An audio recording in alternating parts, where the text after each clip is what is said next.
విద్యుత్ ఛార్జీల భారాలు అవినీతికర ఒప్పందాల అంశంపై పశ్చిమ గోదావరి జిల్లా భీమవరంలో వామపక్షాలు రౌండ్ టేబుల్ సమావేశాలు నిర్వహించాయి.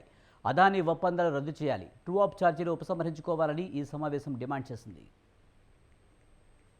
విద్యుత్ ఛార్జీలు ప్రత్యక్షంగా పెంచకుండా పరోక్షంగా ట్రూ అప్ ఛార్జీలు, ఇంధన ఛార్జీల పేరుతో దెబ్బతీస్తుందని జిల్లా సిపిఎం కార్యదర్శి బలరాం ఆరోపించారు. రాష్ట్ర ప్రజలపై 20,000 కోట్ల రూపాయల భారం వేసిందని బలరాం ఆవేదన వ్యక్తం చేశారు. రైతులు మోటార్లకు మీటర్లు బిగించమని చెప్పి ఇప్పుడు అమలు చేయడం అంటే రైతాంగాన్ని మోసగించినట్లే అన్నారు.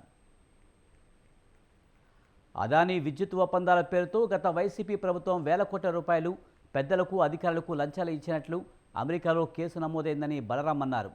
ఈ రహస్యం బట్టబయలైందన్నారు. దీనివల్ల కూడా ప్రజలపై 1,00,000 కోట్ల రూపాయల భారం పడే అవకాశం రానున్న 20-30 సంవత్సరాల పాటు ఉందన్నారు.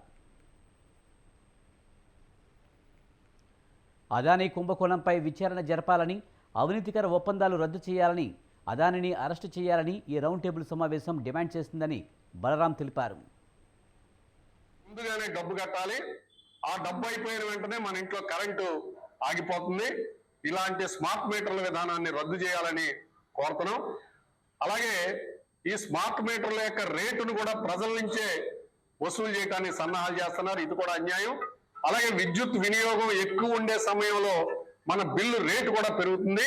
ఇవన్నీ ప్రీపెయిడ్ స్మార్ట్ మీటర్లలో ప్రజల మీద భారాలు వేసేటువంటి, మోసం చేసేటువంటి విధానాలు. రైతుల మోటార్లకి మీటర్లు బిగించమని చెప్పినటువంటి ఆ రోజున తెలుగుదేశం జనసేనలు మళ్ళా ఈ రోజున రైతుల యొక్క మోటార్లకి మీటర్లు బిగించి ఉచిత విద్యుత్తుని రద్దు చేసేటువంటి కుట్రలో ఉన్నారు. ఈ విధానాలు మానుకోవాలని కోరుతున్నాం. ప్రీపెయిడ్ స్మార్ట్ మీటర్లు అంటే మనం ముందుగానే డబ్బు కట్టాలి, ఆ డబ్బు అయిపోయిన వెంటనే మన ఇంట్లో కరెంటు ఆగిపోతుంది. ఇలాంటి స్మార్ట్ మీటర్ల విధానాన్ని రద్దు చేయాలని కోరుతున్నాం. అలాగే ఈ స్మార్ట్ మీటర్ల యొక్క